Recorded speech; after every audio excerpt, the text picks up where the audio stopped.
welcome Steve Gantt, who is a native of the district and has recently left prison, and he's now at a federal halfway house in Baltimore. So that's where you see him now. And prior to his incarceration, Steve was an athlete and college student. And after he became incarcerated, he began to use his athletic workouts to build up his confidence and plan for his release and future. Since being released from prison, Steve has become a professional trainer and broadcasts on social media one of the more popular workout routines.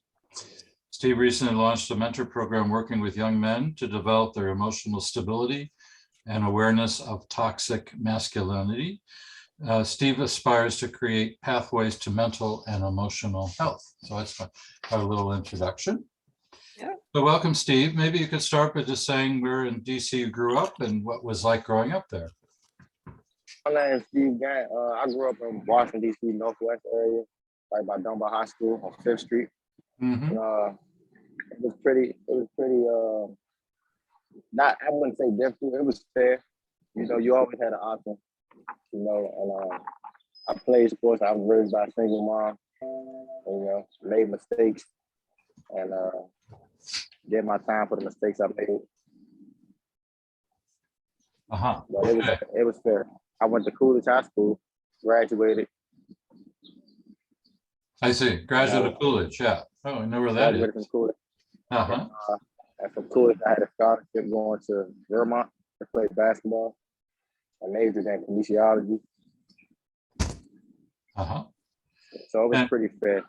Uh-huh. And how many people were in your pet family growing up? I had a lot of people in my family growing up. Uh-huh. It was a lot. I have one brother with my mom, but as far as cousins, I have a lot of cousins. I have sisters on my dad's side. My dad died when I was 3 years old. I see. And I have 7 sisters and 2 brothers on my dad's side. I see. I see on occasion. And did they all grow up near you or nearby? No, or with? No, we actually grew up apart. They was raised in Maryland and Virginia. Uh-huh. And I was in DC. I see. And you said you went to college. Where did you go to college? I was in college at Linden State in Vermont. Uh-huh. And how was that for you? Oh, that was a great experience. I wish I took more advantage of it at the time, you know. But it was a wonderful experience. I got to meet a lot of great people. And if I could do it all over again, that's one of those situations that I take advantage of. It was very welcoming down there. It was a different environment. It was new to me. I adjusted well, but you know, I still just had my vices and I couldn't leave the city alone. Uh-huh. And were you able to finish college or no? No, I did 1 year and I left. I see. And you came back to the district? Came back to the district. Yeah. And how old were you when you were convicted of a crime? I was 20 years old, my first conviction. I was 20 years old. And after that, it was a downhill spiral for me until now. Uh-huh. And how much time did you serve in prison? I served 4 years in prison on this bid that I just came home from. And previously before that, I had did 2.5. So I did a total of 6 years altogether. Mm-hmm. And you were in federal facility, I assume, federal prison. Federal, yes, that's correct. I was in Hazleton, West Virginia, FCI. Uh-huh. And how come you were in a federal prison? What kind of crime did you do that you were in a federal prison? There's no everything in DC in Washington DC is federal. Right. You just go to Superior Court and the court system is worked like district court is the federal case. Superior Court is a state case, but we still go to the federal system because everything in the city is federal. Right. Yeah, great. And you're now in a halfway house, right, in Baltimore. Yes, I'm in a halfway house in Baltimore. So the reason, just so, for years there was a halfway house, federal halfway house in Southeast called Hope Village, and they've, after a lot of community pressure, they lost their contract. Right. And there's been a lot of, what should I say, shenanigans, I guess, is another contract was awarded to another agency called Core DC, and there were a lot of roadblocks put up before them, but it looks like they're building a new halfway house in, I think it's in Northeast, and hopefully that'll open soon. But in the meantime, everyone who's released to a halfway house goes to Baltimore, and that's why Steve's in Baltimore now. So maybe you can tell us a little bit about the Baltimore halfway house. On the Baltimore halfway house, I would say for DC residents, it's very difficult. If you're not strong-minded or social, it'll take a toll on you because we have no help. You know, the case managers have a ton of work on their desk, and the things that we need, we have to figure out on our own. We have no help to re-enter society. You know, you have to go get the job on your own. You have to go get, you have to go to the programs that they provide inside the halfway house on your own. The case managers do not let you know that when you come there, you have to complete these programs in order to job search, in order to get a ID, in order to get your birth certificate, you need to complete these programs. And we're not told that we just figure it out and help each other as we go. And even after completing the task of doing so of the program, you're still kind of stuck because there's still no help. We can't get in contact with none of our case managers. It's an ongoing repeating cycle. Like, you know, it's a real cry for help out there for the DC residents and for us to get back in DC with a halfway house, because everything that we do, that consists of us doing, is in DC. Right. You know, we got to get on the Amtrak train for travels back and forth. They're very strict, and they held us accountable for being late coming back to the halfway house. And our travel is the most difficult travel. You know, you got to come back during rush hour time.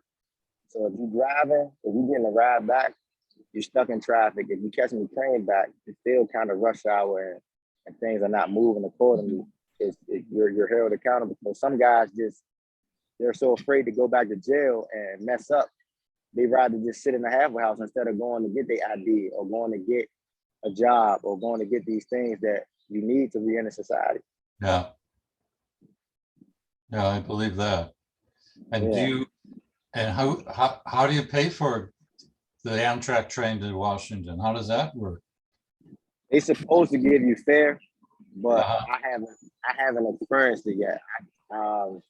They say you ask your case manager for bus fare or the fare that you need. From what I'm told, they only give you fare to get on the bus. They don't give you fare to get on the Amtrak train. So I'm not really sure. I can't really go into details because I never asked for fare. I figure it out on my own. Yeah. But I would say that you have to ask your case manager. So you have to put your own money up front, it sounds like. Basically, yeah. Yeah. And hopefully you'll be reimbursed, but that's, hopefully. you don't know when. Yeah, you just don't know. Yeah, that's terrible. That's terrible. And do they give you any services about finding work or finding housing? No, it's basically help your brother, help your neighbor in there. So if I have some information that I can pass on to the next person, and they're gonna pass it on to the next person like that. Like when you come in, you're not getting any help from none of the staff. You know what I'm saying? They tell you to go to an orientation. The director, he stayed what he had to stay in the orientation. You never see him again after that. Uh-huh. So it's like basically like I will have to go to a person that's been in there for a while to point me in the right direction. You know, and it's like it's frustrating because I feel like I should be able to go sit down with my case manager. When you first enter any facility, whether it's a prison, whether it's a jail facility, you see your case manager, you sit down, y'all have an assessment, and they evaluate and tell you everything that you need, that they need you to do and that you need to do. You know, you come there, you might run into your case manager in the hallway and she say, "Oh, you Steve Gantt?" I'm like, "Yeah, I'm Steve Gantt." And she, "I need you to sign this paper and give me an address." And you and you see her when you see her. I see. So it's like it's kind of frustrating, but it's like guys been incarcerated for so long, they're just happy to be free and they content with what they're dealing with because of they halfway free, you know. Right. So it's a very difficult situation that I think should be fixed immediately. Like, right. You're not the first person to tell us this, actually. So yeah, we've had interviews with other people in the halfway house, at least one other person, and it's the same story. yeah, it's bad, So, man. It's sorry to frustrating, say. man. Yeah. You have some guys that's just willing to go back. You have some guys that say, "Man, I want to finish my time in jail." Like, it's crazy that you're halfway back into society and you're asking to go back to jail, you know, because you have no help and you feel like you're making no progress. You know what I'm saying? See. Like you're making no progress. You're sitting there in a building. Yeah. So how many people are residents in the halfway house at any one time? I don't know. I don't know offhand. I know it's 4 people to a cubicle, and probably almost every room is full. I wouldn't know offhand, but it's a nice amount because you have DC and you have Maryland, so it's a fair amount of guys in there. Would you say it's 100 people? No, I say it's a fair amount of guys in there. It might be over 100. Might be over 100. Okay. Yeah. That's good to know. So when you were incarcerated, if I could just move back, were you ever placed in solitary confinement? Yes, I was, and that's a real mental that's a real strong mental situation. Yeah. You know, you're put in a situation where, you know, it's a disciplinary situation for whatever you did, whether it was a fight, whether you got caught with something, disrespecting staff, whatever you did, it's supposed to be a disciplinary situation. But I think it's unfair because isolation, when you go to the hole, as we call it, you're isolated. You're isolated away from everybody. You have one or two guys that work back there that doesn't care. You know, they don't have to follow no rules. They give you the bare minimum of food. You know, you have no commissary or anything like that, and it's challenging. You know, they try to do the book thing where they come around, they give you books and so forth, but that's real hard also. I know they also came up with a rule that you can't be in a cell by yourself anymore. You know, that kind of helped, but it's still a mental thing, man. You back there with no help. You know, some guys are fair, most guys are not. You know, you shut out to the world. You might not be able to write your family depending on what place you're at. You might not be able to call your family depending on what place you're at until your whole time is over with. So that's a situation. How long were you in solitude? I did 3 months in solitude before. Say it again. I'm sorry, I didn't catch it. Say it again. I did a total of 90 days in solitary before. Yeah, and it was tough, but like I said, you have to be very strong-minded and optimistic. I would say about the situation to keep a positive mindset. You know, It's mind over matter. Everyone isn't built that way. You know, you got some people that need more help than others, and it's not fair because it's like that's their rules and they go by the book. You know, you could be sitting back there for 30 days before you see anyone to get your time or your disciplinary action sheet for whatever you've done. And the 30 days you were sitting back there doesn't even count. Mm-hmm. So it's just like it's a battle. It's an uphill battle. Yeah, it sounds like it, that's for sure. It's an uphill battle. Yeah. There's no one to go to for help in the situation. It's like it's all on death is. You know? I'm a strong believer in the consequence of everything you do in life, but I'm also a strong believer that it's the way you go about things, and I feel like we are viewed as not humans because we did something wrong in society. You know, we're not viewed as humans anymore. They view you as an animal. They view you as a troublemaker or, you know, anything negative. That's how they view you. So they don't care. Right. They don't care if you don't eat. They don't care if you not getting you don't have a fair mattress. You know, they don't care if you don't have sheets or a blanket. I'm saying it don't matter if you have toiletries in your cell to them, for you to use the bathroom and take care of yourself the way you're supposed to take care of yourself. You know, it doesn't matter to them. Mm-hmm. You know, and that take a toll on someone that's in that situation and do not have family support. You know, if you're in a situation like that and you don't have family support, and on top of dealing with somebody that's incarcerated, and you being treated that way, that's where the suicidal thoughts come in at. Mm-hmm. It was like, who cares about me? Why am I here? Yeah. You know. Right. So. And when you're in solitary, do you receive mail or any kind of communications from the outside or no? You're supposed to receive mail. You do get your mail. Sometimes you get it late. Sometimes you might not get it at all. Like I said, it all depends on where you're located, where you at, and how that prison system is.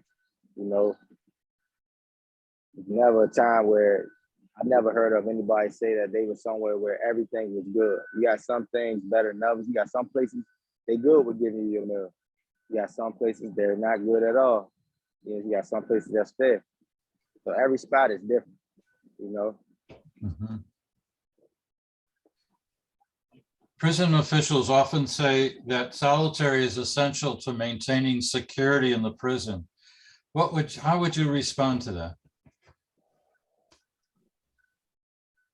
I would respond to that and say that's false because I feel like whatever's gonna happen. You sending the person to solitary confinement and then bringing them out 30 days to 60 days to 90 days later, not gonna make them feel any better than what they felt going in. So, I mean, you locking a person up twice. I'm in prison and you locking me up again. Mm-hmm. Yeah. I mean, I do believe that it's fair that if you do something, that certain privileges is taken away from you. You know, but far as being put in a box, you know, put in a box with nothing, and then, you know, for 30 to 60 days, I feel like that's just inhumane.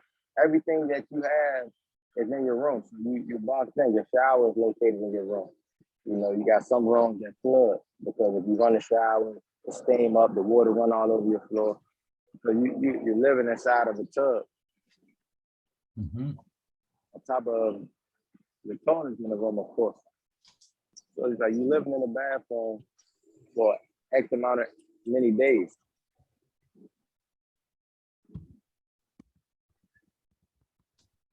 You know? Yeah.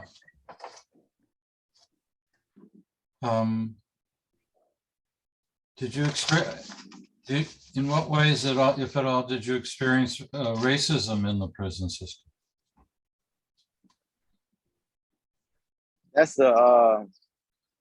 That's tricky because the prison system, I feel like it's built off racism.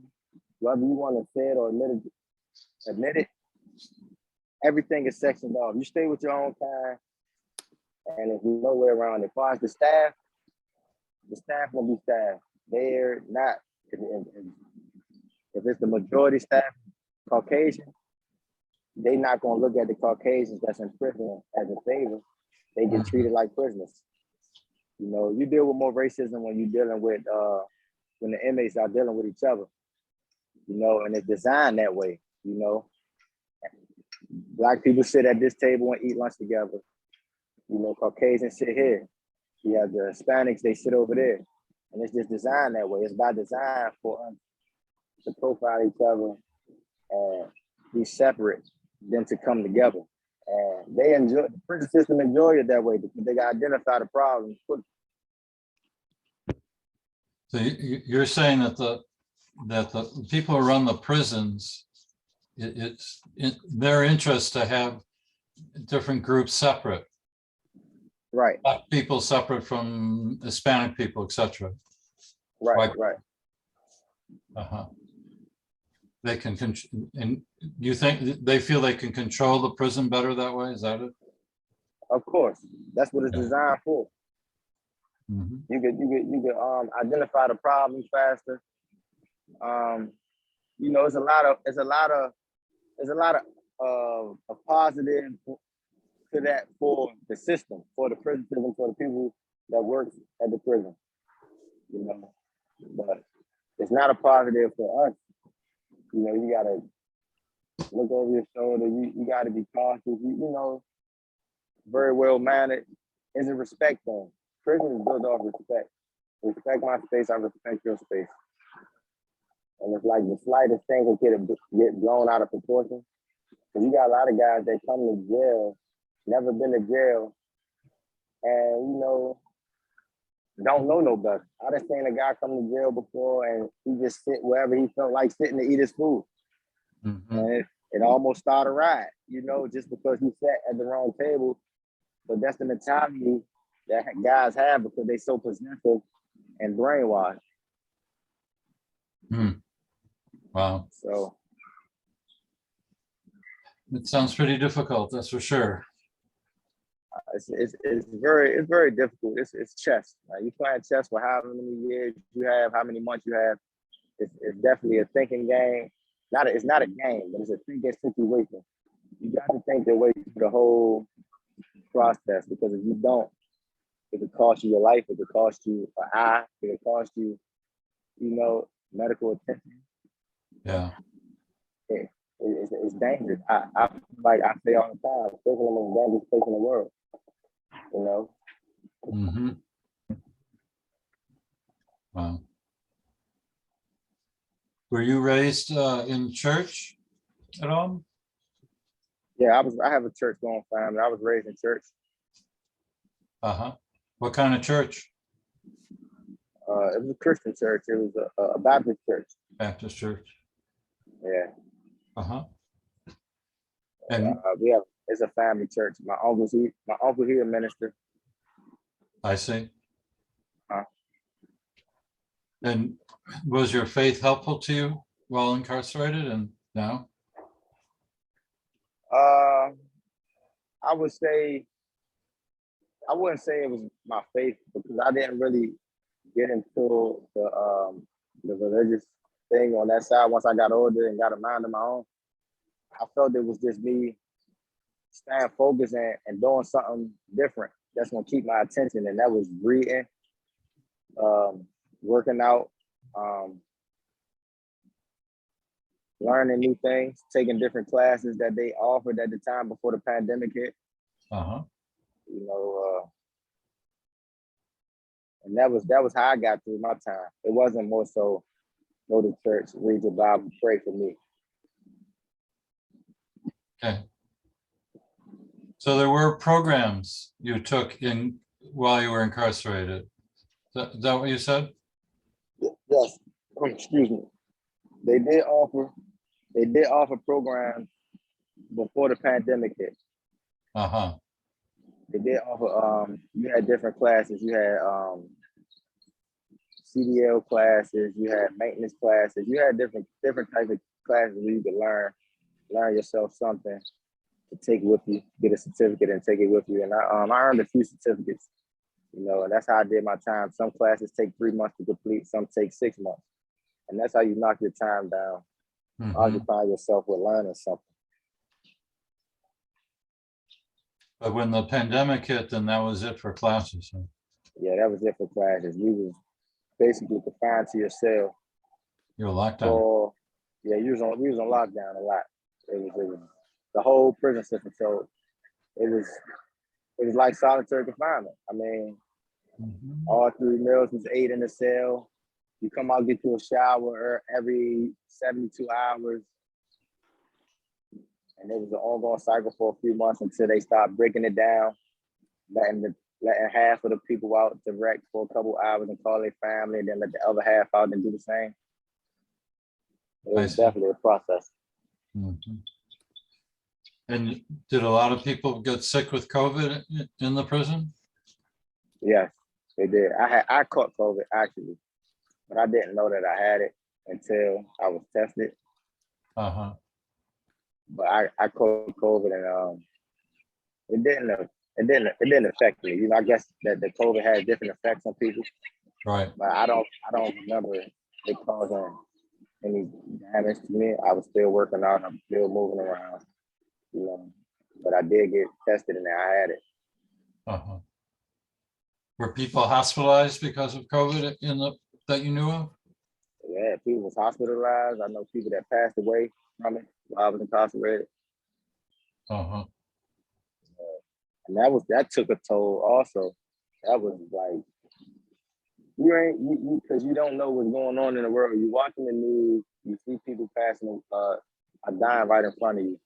You know, it's the end of the prison system, people dying right in front of you. And it's like, you know, all you could think is, what's next? Like, am I gonna die in here? I'm not gonna never be able to see my family again. Is my mom gonna die? You just don't know. So it took a mental toll on you as well, on us as human.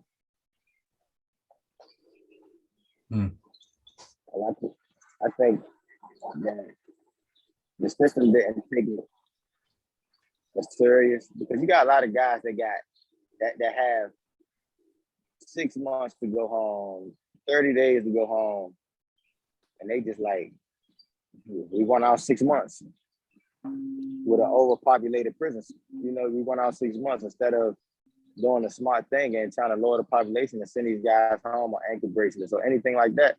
Right. You're forcing dudes to max out to the door, you know, all because of the mighty dollar. It's all about the money, for real. Right. Yeah, let me just ask you about something else. How much were there a lot of illegal drugs in prison being bought and sold? Say that again. Were there a lot of drugs being bought and sold in the prison you were at? Man, I wouldn't know. I wasn't in the circle of the. I stayed to myself. I would say, you know, the guys that I did communicate with the older guys that, you know, gave me good advice and worked out and did the things that I did. Right. But were you aware that there was that going on or not?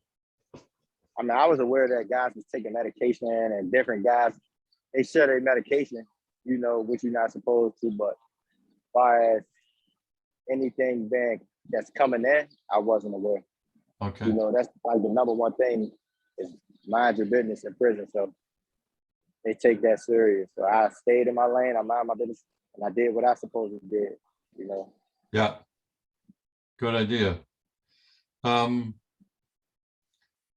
So you've told us a little bit about the obstacles you face in coming back to the community, just from what goes on in the halfway house, or what doesn't go on.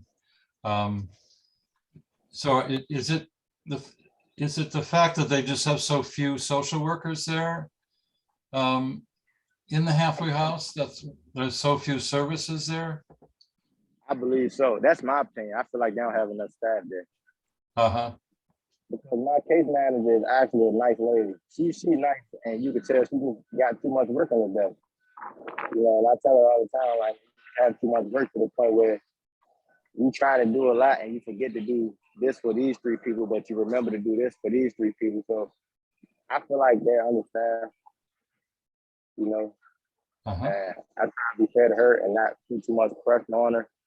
But it's not, it shouldn't fall on us that you guys are understaffed. Right. And you know, I mentioned when I introduced you that you have this that you're online with a workout routine. How does that work for you? I mean, you're able to do it at the halfway house? No, I actually have a job. I work at a rec center right now. Ah, I And the rec see. center that I work at, I utilize as a gym. So my goal right now is to work with kids. I train adults to bypass my time, and you know, but my ultimate goal, I want to work with the youth, the kids, and summer camp is about to begin.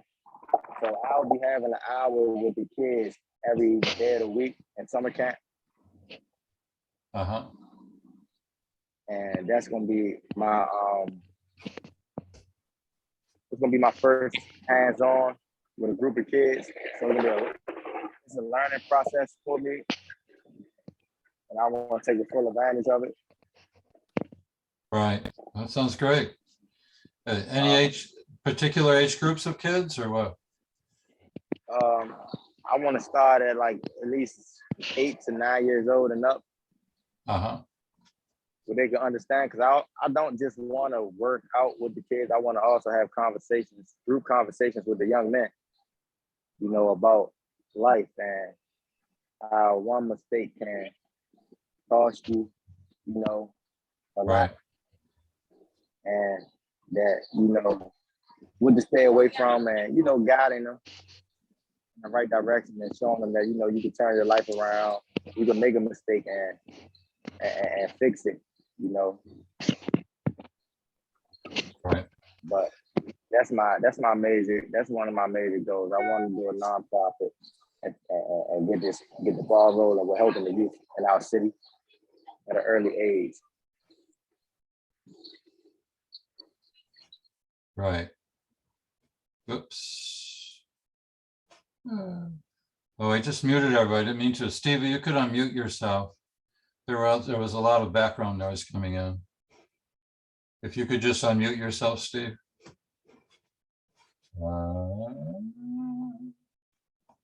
Let's see if I can do it. There you go. Muted? Yeah, there, I hear you now. Everyone hears me. Great. Okay, I think I'd like to now open it up to questions from our audience. If people could put some things in the chat, you know, I can relate the questions, everybody. And I believe Steve's mom is also online. Is that correct? Yeah. Yes, I am. Okay. Welcome. Maybe you'd like to say you'd like to introduce yourself, say a few words to everybody. I'm sure they'd love to meet you. I'm Keisha Gantt, Steve Gantt's mom. Uh-huh. Washingtonian, I am, and I also have another child, Warren Fields. And I look forward to Steve doing these great things coming home. I think this time around, him going to prison has, you know, put a lot on him, you know, made him, you know, think, you know, for the next time. He's learned that, you know, jail is not a place that, you know, he wants to be. You have some people who just continue to come home and go back, come home and go back. This time around, I believe, you know, Steve got it, and he's made up in his mind that, you know, he's going to come home, do the right thing, and, you know, like you said, also work with the young boys that we have a lot of in our family who most definitely look up to him, like a king. Yeah. So I look forward to supporting him in all, that he wants to do, and just doing big things. And I see great things, for him moving forward. Great. And maybe I could just ask you, Mrs. Gantt, how did his incarceration affect you and your family? You could. Well, I can speak for myself. I do have family members on the other line, but it affected me really bad. One, it's I raised Steve. I did my diligence of raising him the right way, but of course, it got to a point where I was, draining myself and asking why him, when he was, in and out of prison. But then I was set down and, had a talk with God, and he just, let me know that I had did my job, and, what I'm going through and what Steve's going through, everything happens for a reason. Steve, has lost a lot of, friends since he's been gone. So I looked at it as in a good way when I finally realized, what was going on, because, he could have been one of those that, was gone.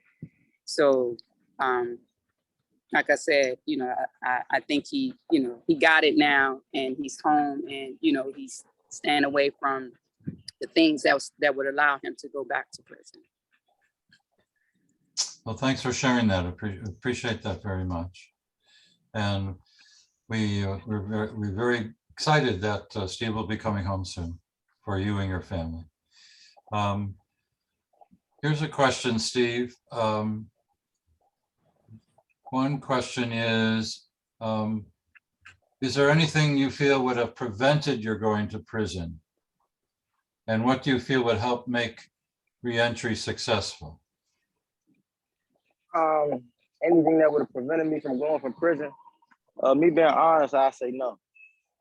Like I said, I had a good support system. My mother, my mom been in my life. I had a coach as a mentor who's like a dad. He stepped in as a dad. Me being me, I wanted to do what I wanted to do. And I made the decisions that I wanted to do. I was told from the beginning it was a consequence of everything you do in life. And I still decided to do what I wanted to do.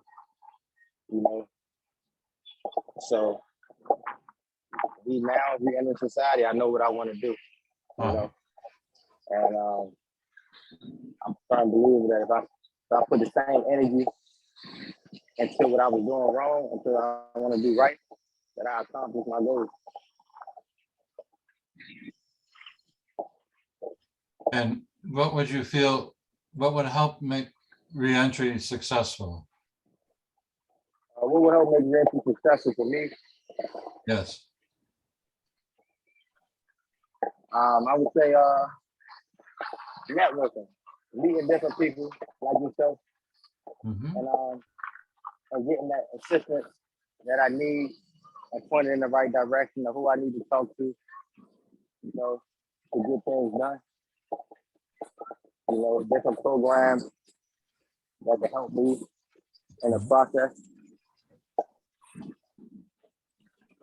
Okay. That would be pretty much it. Here's another question. You listed off a number of troubling things about prison and how people get to prison. What do you think is most necessary to change about our prison system? What's most necessary to change about the prison system? Yeah, what would be your second thing to change if you had the power? If I had the power to change something, I would be able to change, of course, solitary confinement, how I feel about that. Okay. And I will also change, I think they need more therapists and counseling in prison, Right. There's no one to talk to. Okay, Excuse me. that's all right. In the, No one. It's no, you're in the car, it looks like, huh? yeah, I'm in the car now. That's good. It's no one to talk to, about your issues. You're put on hold, Uh-huh. and the one person that they do have come around is not enough. You come around, he scribbles something Yeah. on paper, it's like you being brushed off, and you got guys that's in there that's really suffering from the four walls that they're stuck. They stuck behind this door, and some guys that really can't cope with that, and there's no one to go to, there's no one to talk to. So I feel like they need more counseling and more therapy and in prison systems to help guys to prevent the suicide of thoughts or to prevent the altercations that's happening. Like, you lock somebody behind a door for so long, you put a dog in the cage, and when you open the cage, the dog come out running. And that's just how the prison. It's sad Mm. to it's sad to compare it to a human, to a dog, or to an animal, but that's the reality of it. You put a person behind a door for so long, when you open that door and these doors open up, they run into the same thing. It's the phone, the computer, and they clashing. They clashing heads about the smallest things. Yeah. So I would say therapists and counseling. Okay. People to talk to, a therapist. Just were there any chaplains that came by that you dealt in the prison system? I feel like every chaplain and energy is the same. They just there. You might put a request in for a Bible. It might come, it might not come. I see. You might see the chaplain and tell him I'm on a diet. I need a kosher diet. I'm this, I'm that. Or Yeah. you might get it or you might not get it. It's like you're being brushed off by everyone. You might have one or two people in there that really care, but how often do you see them? Here's a question. Is it possible to establish a mentoring system of returning citizens who have established themselves to be matched with newly released people from prison? I think that's the question. Yeah, I think that'd be excellent. Okay. Because once a person see that the success that a person make and the transition and how they transition, when you hands on with someone and they can relate to you and you can tell them, like, man, these are things that I did, and you mentoring them in the right direction, it'll make the reentry more easy. Yeah. Give them more hope. You got guys that come out with no hope. Uh-huh. So that'll give guys a lot of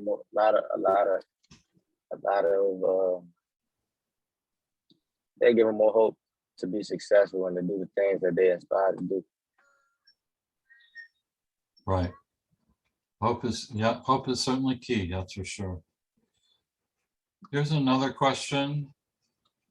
Do you think if there were more counselors and others who could help, that would keep people out of prison in the first place? That is, if there were more different kinds of help, counselors and whatever in the community before that would prevent people from committing crimes. Right? Do you think? Yeah, I very much think so. Contact with anyone. I do still talk to guys that are incarcerated. I send pictures back showing them what I'm doing. Uh-huh. I'm in the gym, I'm working out, I'm staying focused. Guys need that type of love and support because they don't get pictures and stuff like that. So you stay in touch with people on the inside? Yes, I do. I get 2 to 3 phone calls from different people every day. Wow. That's impressive. How common were suicide attempts in the prison you're at?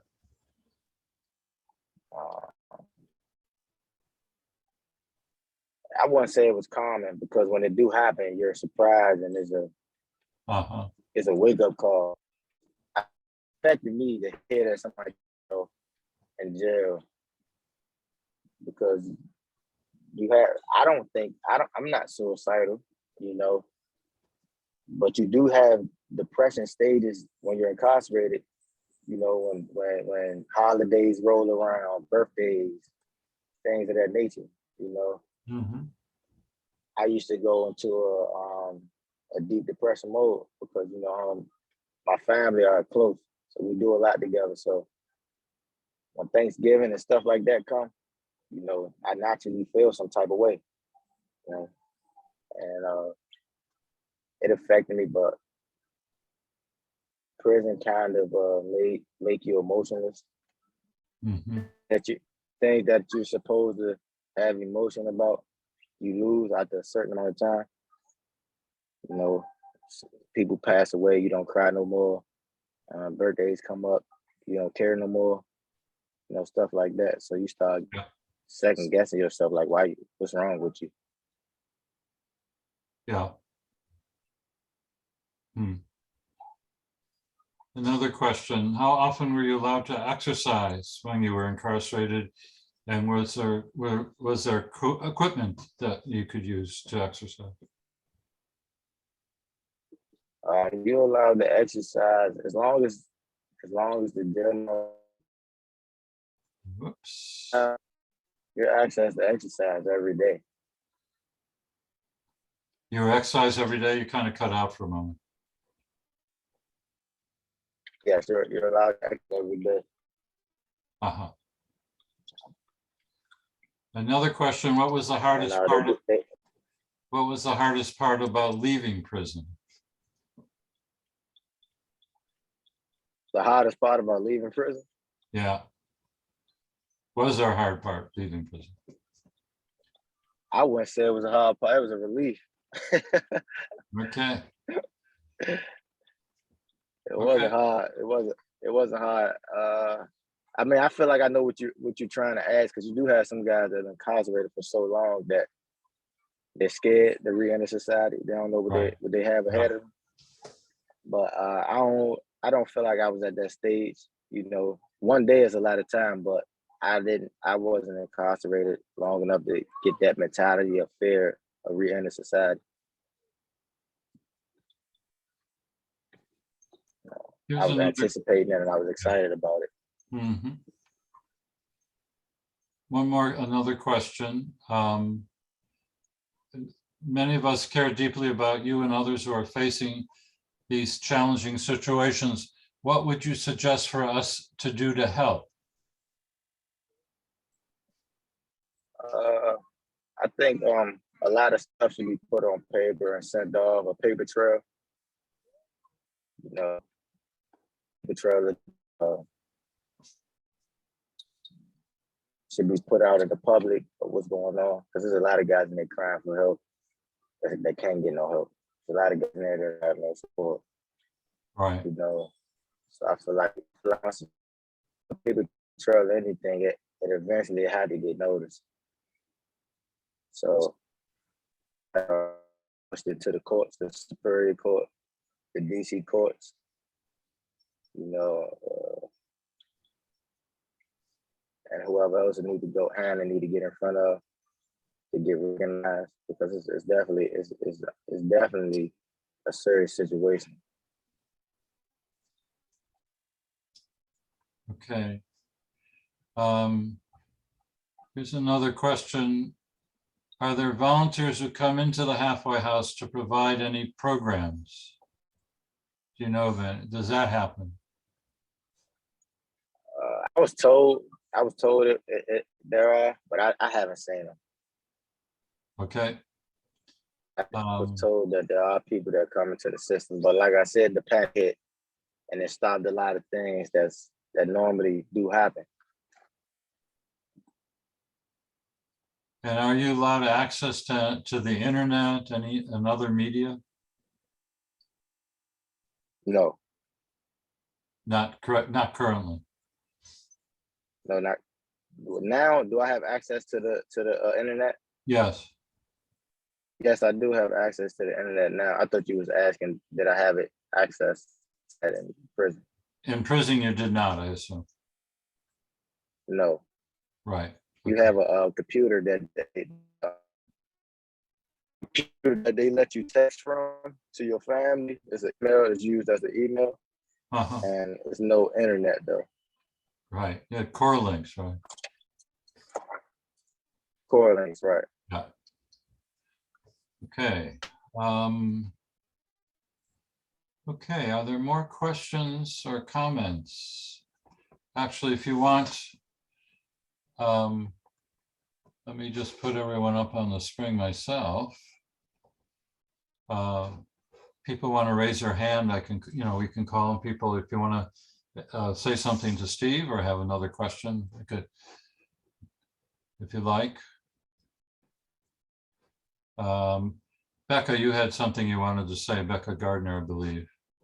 I just wanted to thank that Mr. Gantt and you, Reverend Feinberg, and IAHR for this very important forum for us, the citizens of our community, to get to know each other. Thank you very much for this information. Okay, you're welcome. Here's another question.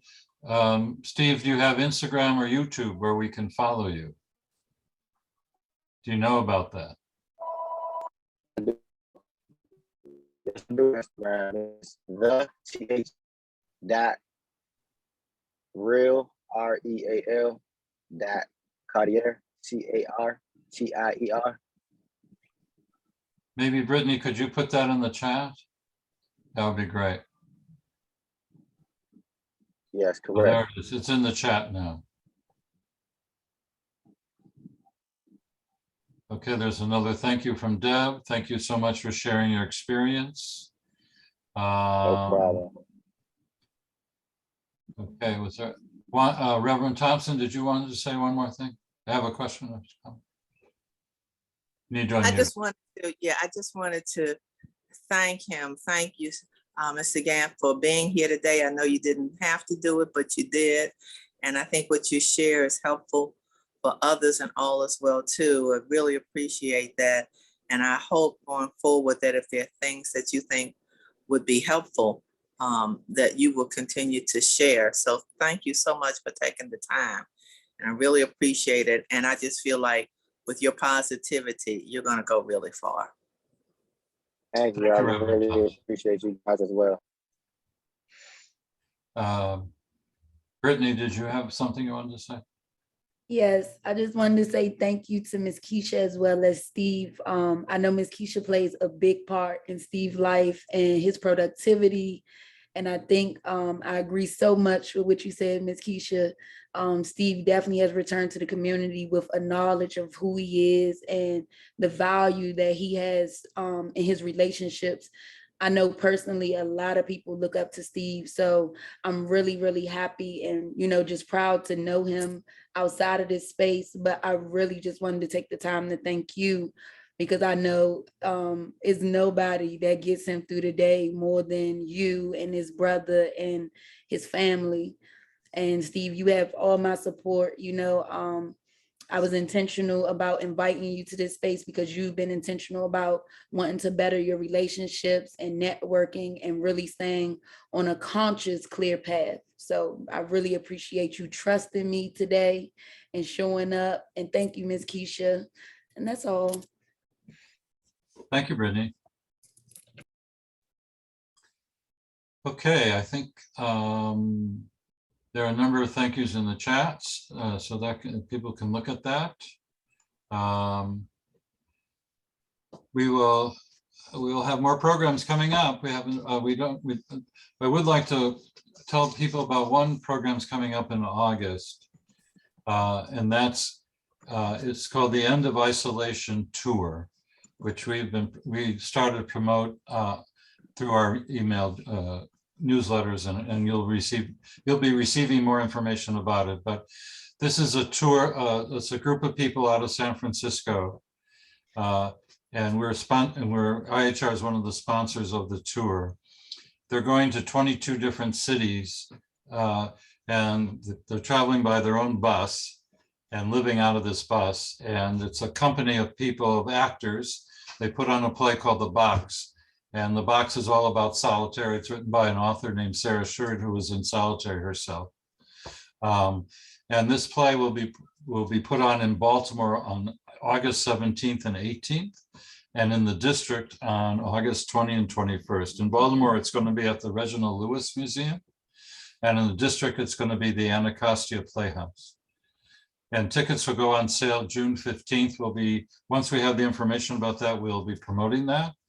And we hope that, and it's supposed to be a powerful play. It's a number of the actors are returning citizens who have been in solitary themselves, and the hope, and the company is going to 22 different cities, and part of their vision is to create a nationwide network of individuals and groups, organizations who are committed to ending solitary confinement in our prisons.